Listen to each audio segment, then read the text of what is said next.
Naghahanap ka ba ng budget delay pedal? Baka si M-Wave Elemental na ang hinahanap mo. Bago natin na pagpatuloy itong video natin ay paalala lamang po na lahat ng aking babanggitin at sasabihin ay base lamang sa aking sariling karanasan at kaalaman. Kung minabanggit man dito na maling impormasyon ay pwede niyo itama ang pagkakamali. Ano pa hinintay natin? Tara, pag-usapan na natin si M-Wave Elemental.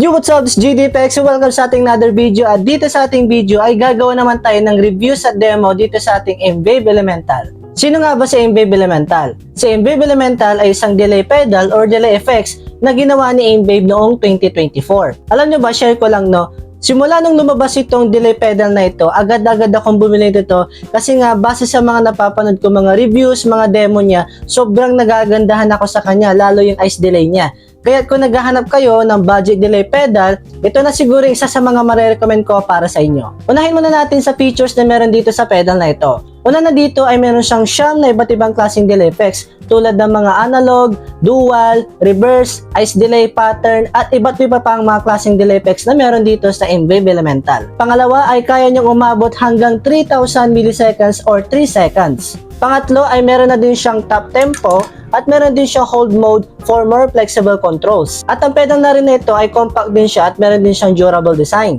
Sunod naman natin pag-usapan dito yung controls and flexibility ni M-Wave Elemental. Si M-Wave Elemental ay meron siyang 6 controls knobs at isang foot switch. Naka-bypass na rin ito kaya pwede mo siya i-turn off and on anytime. Isunod naman natin pag-usapan kung paano nga ba nag-work yung mga knobs nito. Unahin natin dito yung time. Si time ay ginagamit natin to kung gusto natin mabilis or mabagal yung delay time natin. Iniikot natin ito ng pakanan kung gusto natin ng mabagal.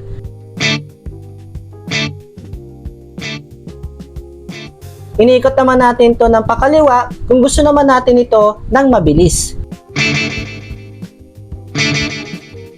Si feedback naman ay nangyayari dito kung gaano karami yung repetition ng delay natin. Iniikot natin ang feedback ng pakanan or clockwise kung gusto natin ng mas maraming repeats.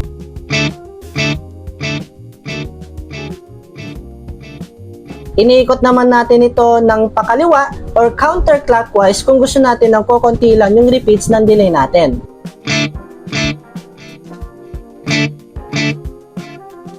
Si mix ay ginagalaw natin ito or ina-adjust natin ito yung dry and wet effects dito. So kapag i-adjust mo siya ng pakanan, mas mararamdaman mo na mas malakas o matapang yung atake ng delay natin.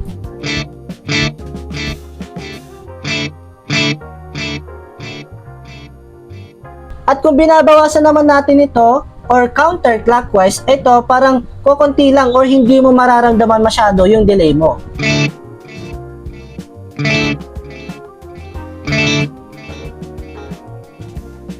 Itong parameter naman natin ay ito nakadepende kung anong klaseng delay yung gagamitin mo. Hindi sila pare-parehas ng ginagawa. Nakadepende na yan kung anong klaseng delay ang gagamitin mo, okay? So, ipaprovide ko na lang dyan yung picture kung ano yung ginagawa ng parameter sa bawat delay na gagamitin natin. At ang panghuli ay yung mode dito sa pedal na ito. So, ang ginagawa ng mode ay nilalagyan niya ng modulated yung delay natin. At ito, pwede rin natin gamitin yung mode ng slightly chorus, no? Kung wala pa kayong chorus pedal, pwede nyo gamitin yung mode. Mamaya ipapakita ko yun sa inyo.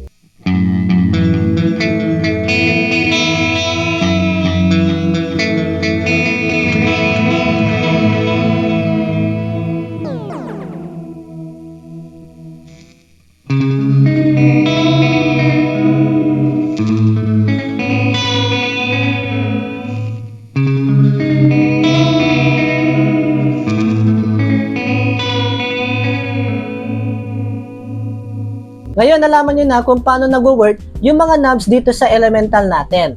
Ngayon, sunod naman natin kung paano nga ba ito pinapagana. Pinapagana ito ng dalawang klase. Gagamit tayo ng power supply. Ayan, naka-ready na yung power supply natin. Tapos, ayan, naka-on na siya. Okay? Ngayon, kapag wala naman tayong power supply, kung makikita nyo dito, ay meron siyang interface na pang Type-C cable. Ngayon, kapag wala kang power supply, pwede mo gamitan ng USB Type-C cable. So, may nakahanda tayo dito. Sasaksak mo lang siya dyan. And then, magpa-power on na siya. Ayan. So, may LED indicator na din siya para makita natin kung naka-activate na siya or hindi pa. Sunod naman natin talakayin ay yung tap and hold feature na meron dito sa Elemental na ito. Unahin muna natin yung tap tempo. So, paano nga ba nag-work ang top tempo? Ang top tempo kasi ay itatap natin yung foot switch gamit ng ating kamay o di kaya yung paa natin. Kapag ang kanta ay mabilis, ay itatap natin ito ng mabilis. At kung ang kanta naman ay mabagal, itatap din natin ito ng mabagal. Isa rin si top tempo ang ginagawa natin para mas mapabilis natin makuha yung delay na gusto natin makuha doon sa tinutugtog natin. Ngayon ay magpapakita naman ako sa inyo mga halimbawa kung paano nga ba ginagamit yung top tempo. Bago ko ituro sa inyo yung top tempo, ay gagamit nga pala ako dito ng gitara na Fermata FT1B natin. Ayan, so isa siyang Telecaster guitar. Shoutout sa ating mga Fermata natin dyan. Okay, may dalawang halimbawa ko ipapakita sa inyo at ituturo sa inyo. Una natin ay yung mabagal, pangalawa yung mabilis. Yung naisip ko sa mabagal ay yung intro ng Hosanna. So, ang gagawin natin, i-hum ko siya, tapos sasabay natin itap yung foot switch dito kay Elemental. So, parang ganito siya.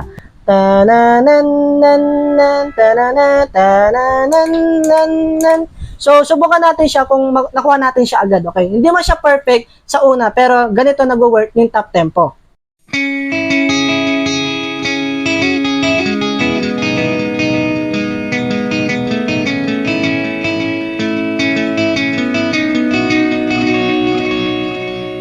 Ayan. Tapos na tayo dun sa unang halimbawa natin, yung mabagal. Ngayon, sunod naman natin yung mabilis naman. So, ang naisip ko dito ay parang, sabihin na lang natin, dotted delay. Okay, so ang naisip ko dito na mabilis, parang ganito siya. Tat, tat, tat, tat, tat, tat, tat, tat, tat, tat. So, subukan natin sabayan na itap dito sa foot switch. Okay? So, tat, tat, tat, tat. So, tignan natin kung tugma yung beat natin dun sa delay time niya. Okay? Subukan natin gumawa ng isang riff.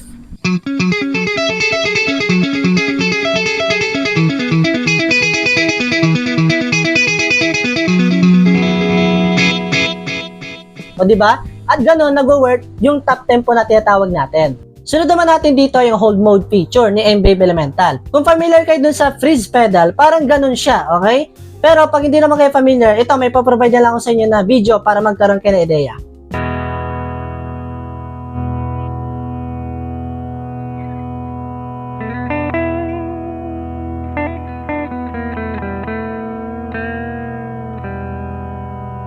Ayan, napanood nyo na yung freeze pedal natin. Ngayon, parang ganun yung nangyayari kapag gagawin natin yung hold feature na meron dito sa pedal na ito. Ngayon, parang ganito siya gagawin. Kapag nag-play tayo ng isang chord or isang notes, ay ipipress hold natin yung foot switch na ito. So, yung gamit kong delay dito ay yung ice delay, yung parang shimmer na effect, no? Mas maganda kasi siyang gamitin kapag naka-hold. Pag gagamitin natin yung hold feature ni M-Wave Elemental. So, parang ganito siya. Magpi-play ako dito ng isang chord, parang ganito, tapos ipipress hold natin. So, ganito siya. Ayan, so ganun siya nag-work.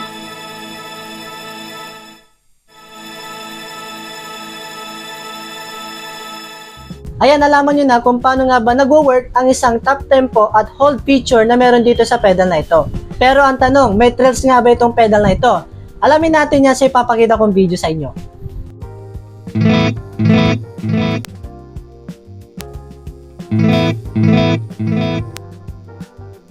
Ayan, napanood yun na yung video natin at base naman sa napanood natin kanina, ay wala naman talagang thrills itong pedal na ito. Kasi nga, most of the M-Wave pedals, ay wala talaga silang thrills, okay? Pero may technique ako na ginagawa dito. Or sabihin na lang natin hack method, no? So, ganito ko siya ginagawa.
At ayan, dito natatapos ang ating video tungkol sa ating MVib Elemental. Kung may natutunan kayo dito sa ating video, ay huwag niyong kalimutan mag-follow sa aking mga social platforms para updated kayo palagi sa mga ilalabas kong mga video. At kung gusto pa matuto tungkol sa mga guitar effects, sa mga pedals, sa mga tones, ay comment mo lang dyan sa baba. Baka yan ang next topic natin. Maraming salamat sa inyong panonood at kita-kits muli tayo sa aking mga susunod na video. And this is JD Pex and Kier Franco. Let's go!